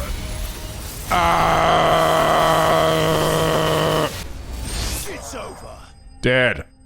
I hear that you traveled. Yes, I have. Here's the thing.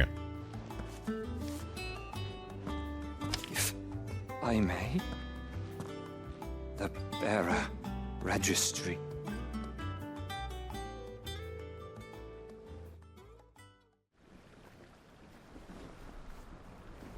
The director was a brutal man. He got no worse than he deserved. The registry was all I found beneath the tree. There was no sign of a body. Nor any record of what happened to the children after the orphanage closed. I pray that at least some of them survived. All their names are here. The ones we lost.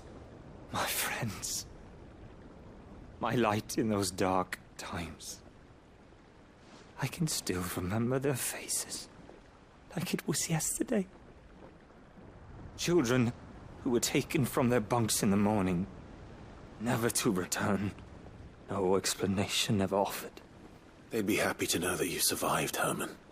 But why did I make it out alive, when so many others died in that awful place? It's not your fault.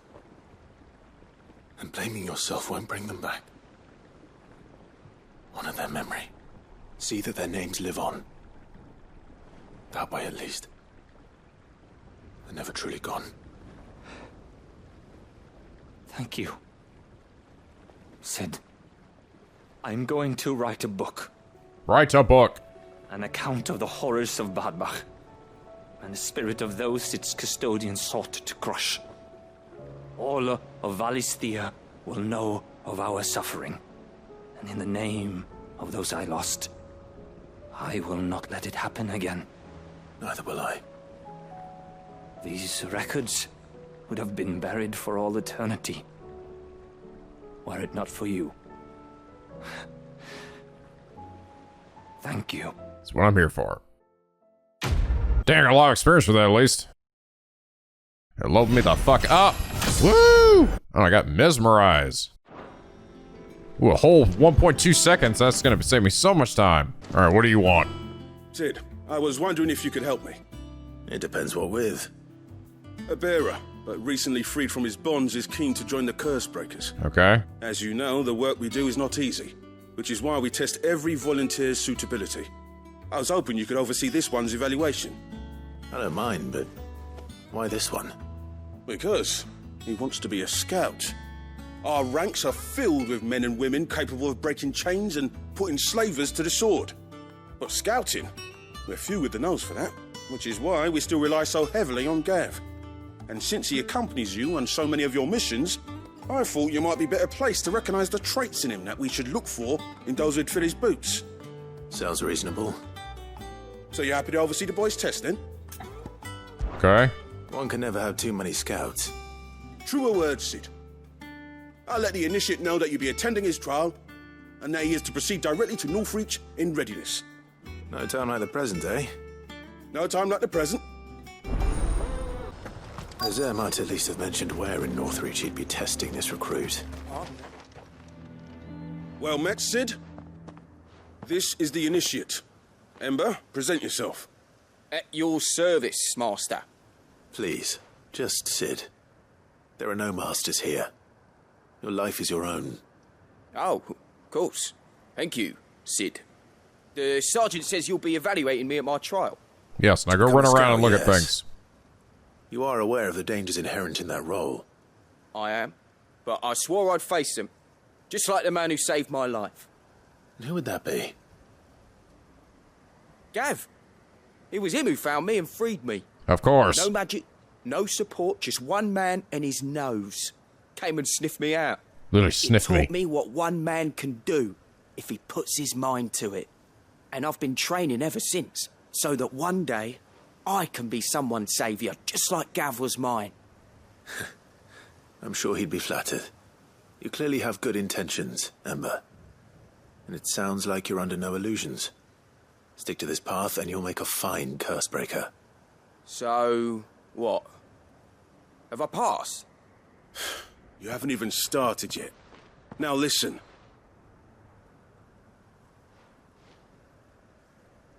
Not far from here is an Imperial lookout, Eastwatch.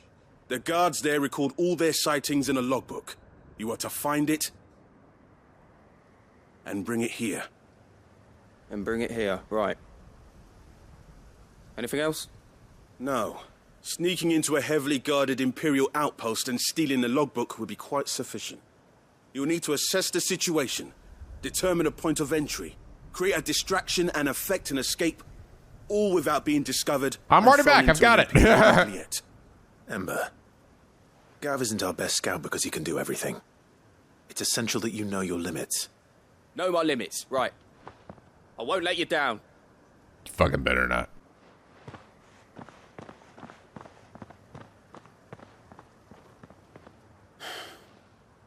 It shouldn't be as dangerous as I made out. But keep a weather eye on him all the same, would you? On my way. Okay. All right, Ember.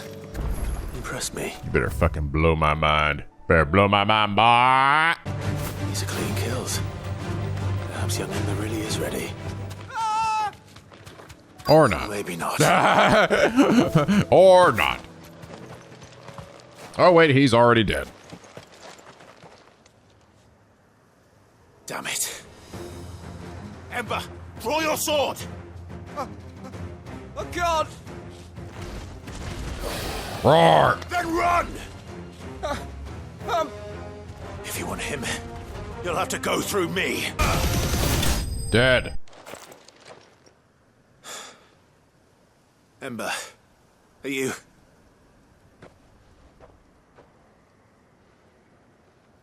Gone. Of course. Scouts really are a rare breed. Back to Northreach it is, then. I didn't expect you back so soon. Where is Ember? How did he fare? I thought I'd find him with you. He must have fled. I followed him to Eastwatch, where I found him being set upon by a wild Avis. He was just standing there.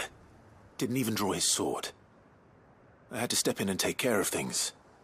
But by the time I had, he was nowhere to be seen. I assumed he'd set off in your direction, but apparently not. Oh, I'm sorry, Sid. I knew the boy had a nervous streak, but he seemed like... The right man for the job? Wait a minute. Behold! I believe this is the logbook you tasked me with retrieving. Eh? How did you... Don't you tell me you breached the tower while Sid was busy saving your skin. What? Wasn't that what you asked me to do? To bring the thing back without getting caught? He has you then, his heir. And he did it all on his own. But Sid, he did what he thought was best.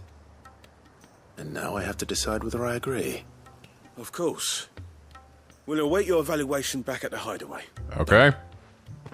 Yes, you should have seen him. Welcome back, Sid. Welcome back, Sid. Yes. Welcome back. Trip wasn't too much of a pain in the arse, I hope. Truth be told, it was me who suggested roping you in to help with the trial. But from what I hear, things didn't go quite as planned. No, they most certainly did not. Oh, interesting. I can actually decide whether he gets it or not. Sure, whatever. He lost his nerve in the face of a beast of prey, but he didn't lose heart. He pressed on, and he achieved his aim. And is that not what we ask of our scouts? Indeed it is. Thank you for your honest appraisal, Sid.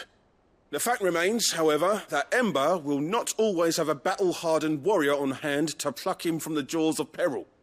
All I have gleaned from this trial is that without someone watching his back, Ember is little more than a liability. Wait, Sergeant. Ember still has much to learn, it's true. And this time he was found wanting. But I'd say he's due a second chance, nonetheless. After all, he did do as you asked. With a bit of hard work, any hand can be made to hold a blade, and any mind can conquer its fears. But a scout's nose is different. You've either got one, or you ain't. And by sniffing out that log, young Ember here has shown he has a conch and a half. Wouldn't do to waste it now, would it? Fine. One more chance. I'll do whatever you ask. Suck my dick. I'll spend my days and nights in the pit if I have to. I'll show you. Just you wait. Daft as a brush, that one. But his heart's in the right place. Just like someone else we know. And if you ask me, we've been leaning on him for far too long. That time the curse breakers took some of the weight off his shoulders, I reckon. It couldn't hurt. Just don't tell Gav I said so, will you? I won't have him thinking he's been hard done by. Next thing you know, he'll be asking for a day off. Chance would be a fine thing. Back to work. Does this actually have a continuation to it, or? Forgive me, Sid. This did not play out as I expected. This went exactly as I expected. Things rarely do these days. But that's why we need men like Ember more than ever. Men who can make the best out of a bad situation. Remember that. I will, Sid. Thank you. Ooh, pile drive. A new quest available nearby. Yep, there's more. These quests they just forgot to do throughout the rest of the story or something. Oh no, it's tying back to Gab. Okay, here we go. You alright? I always thought it was weird. I was like, is Gab really not getting like a final quest line or something? Okay, I see. Here we go. Something troubling you? No more than usual. It's just...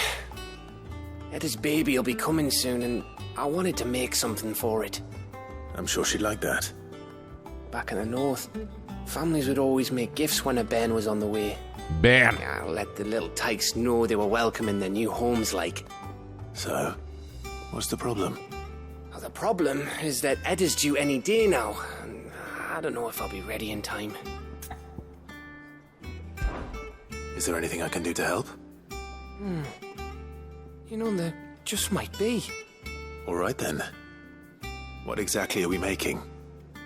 A good luck charm. But not just any good luck charm. Not just any. No. One made from the feather of a silver chocobo. Well, I have one of those. There's naught lucky in all the realm, or so we used to say back home anyway. Thing is, they're hard to come by. Had Otto and Karen check with their suppliers, but nothing. Gav, you know I own one, Try right? to track one down myself, only... Only the big day is fast approaching. And that's all you need. A feather. That or the bird whose arse it's attached to, aye. I was gonna start by asking around with traveling traders plying the northern borders. Well, there's no shortage of those passing through Martha's. I think I might make that my first port of call. I'll let you know if I find anything. What? You're a good friend, Clive. I won't forget this. What? Is mine not a silver chocobo? Is it like white? Not silver? Close enough? Come on! Ah, alright, whatever. Let's hope one of the merchants here has what Gav needs. Excuse me. I'm looking for something. Oh, well, then I'm your man. A silver chocobo feather. Oh, or maybe not. Though you're not the first to mention the bird around here. There was a man stopped by the rest not long ago claiming he was attacked by a silver chocobo near some gutted hovel not far from Eastpool. Most took him for a braggart and a liar, but who knows? Perhaps there was some truth to his tale. We'll see. Okay. I guess mine must be a white one and not silver. That's the only thing I can think of. All right. I think we're getting the gist here, so let's just kind of fly through these next few. But a silver chocobo sighted in the hills near Rhiannon. All right. Over here. I don't hear anything. Oh. Left its feather, though. Again, this looks the same fucking color as the other one, but whatever. Whatever. It's fine. Wark.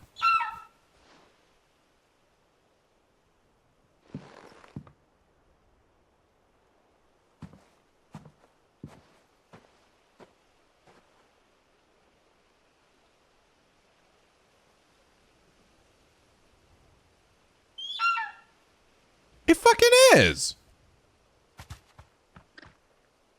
It's all right. I'm not going to hurt you. I don't get it, dude. Just borrowing a feather for my friend. Literally the same fucking color.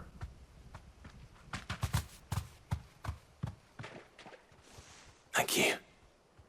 I guess the idea was that I didn't want to pull a feather off my burb. Let's get this back to Gav before they change their minds. Okay. Clive, you're back. How'd you get on? Any luck? Any luck, you say?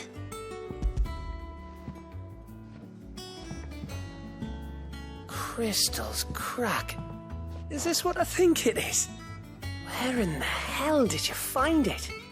It's a long story.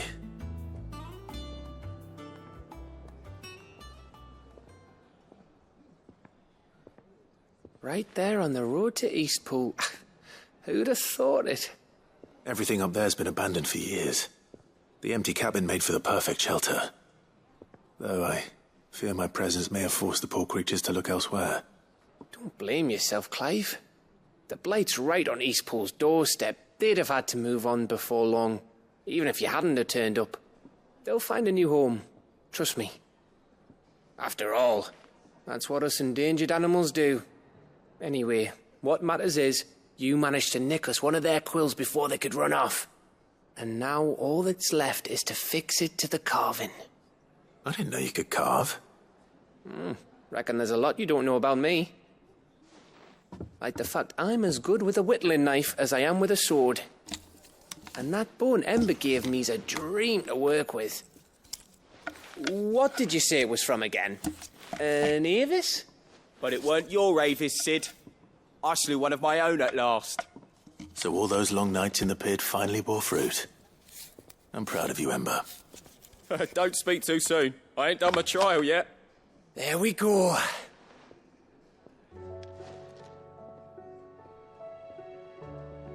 What do you think?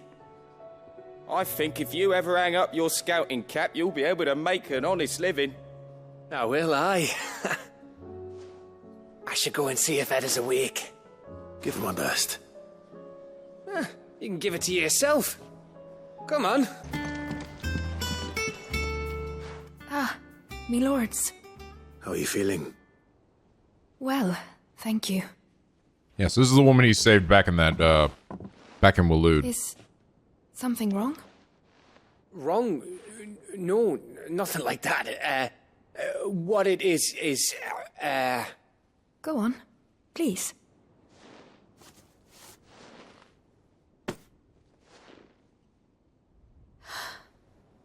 It's beautiful. Did you make it? We did.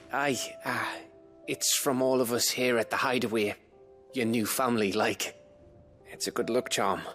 We may come up north when a band's on the way. I mean a baby. To let him know that they're part of the family too. Aww. Oh, I hope you like it. I don't know what to say. I thank you, my lords, for everything. If there's anything you need, just let us know. I will. Clive, fancy a swift off? I'm thirsty. I could be convinced. Let's go get crunked, Gav. Together.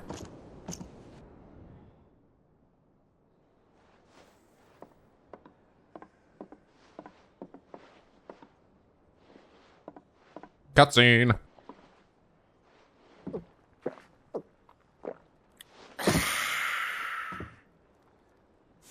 Don't you think you've had enough?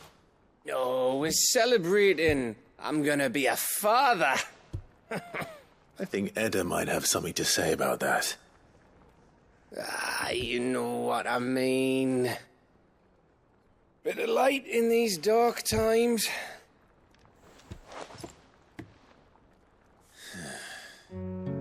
Wasn't long after me 10th name day. My mum told us she was with child again. I was over the fucking moon. I was looking forward to having a little one to lord it over. What with me being the runt of the litter. Thought I'd finally have a chance to prove to the world that I could be a big brother. Imperials came the day she went into labour.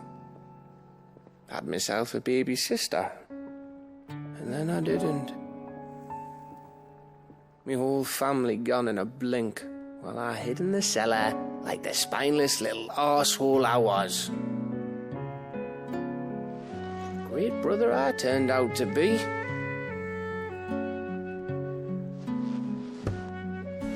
I'll never be a leader. And I'll never be a hero. I'm just a daft little dog who comes running when his master calls. Aw, Gav's sad. I'll never be like you, or Sid, or Jill, or even Torgal. Have you finished? Maybe. Maybe.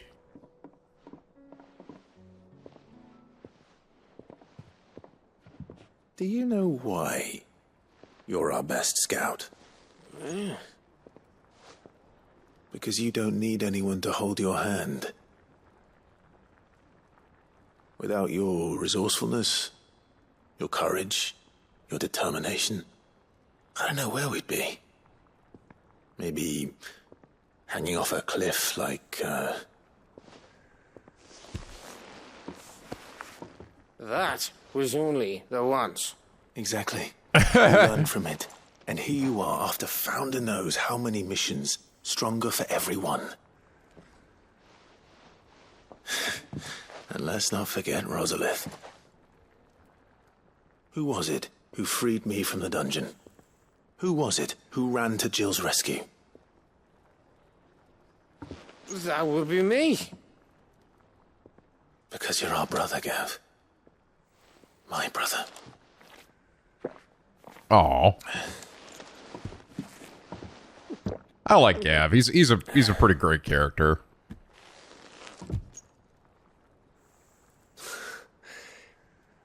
Your brother.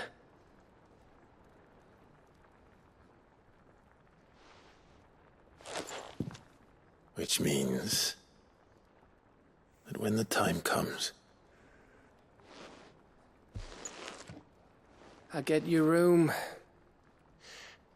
And your sword.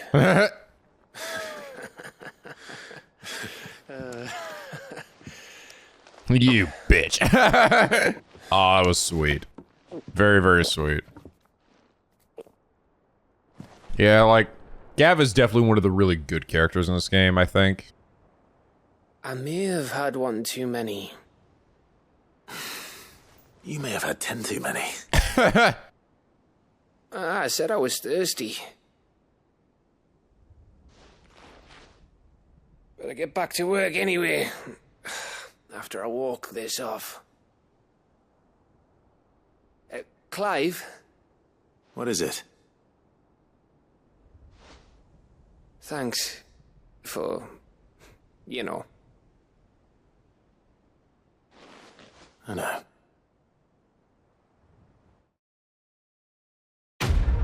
Kiss me, Gav. Winter mead, a potent potable made from honey collected in the Northern Territories, short summers, and fermented slowly over the next 6 months, said to warm the belly on North's cold winter nights. I said I was thirsty. Yeah, cute. Very cute. Well, all right, guys. I think this is probably a good spot to end things here for now. I really wanted to be able to actually get through all these side quests and have it end next episode, but they put a fucking shit ton of them here.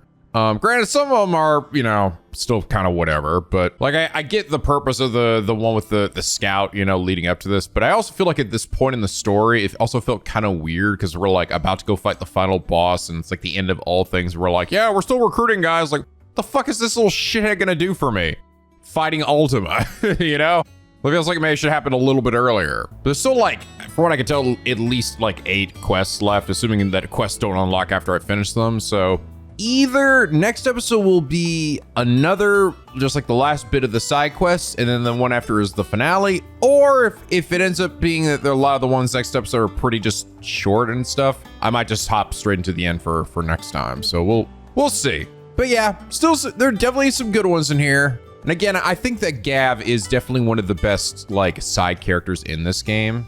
He's got some good moments. He's just very likable. I think he got a lot more sauce than even freaking Jill did. Like Jill had like a big moment, like one really huge moment, I feel like at one point in the story. And I guess also when we like freed her from bondage near the start, but it just feels like, unfortunately, she hasn't really been present too much in the story beyond that. And you know, having sex with Clive. And Gav, I feel like has served his purpose of the story much better. I think Dion's a little bit of a column A, column B by comparison to. I think he's sort of like, I'm glad he's getting some redemption, but I don't know if I love what his redemption is. I still feel like maybe he's still getting a little shafted here, you know?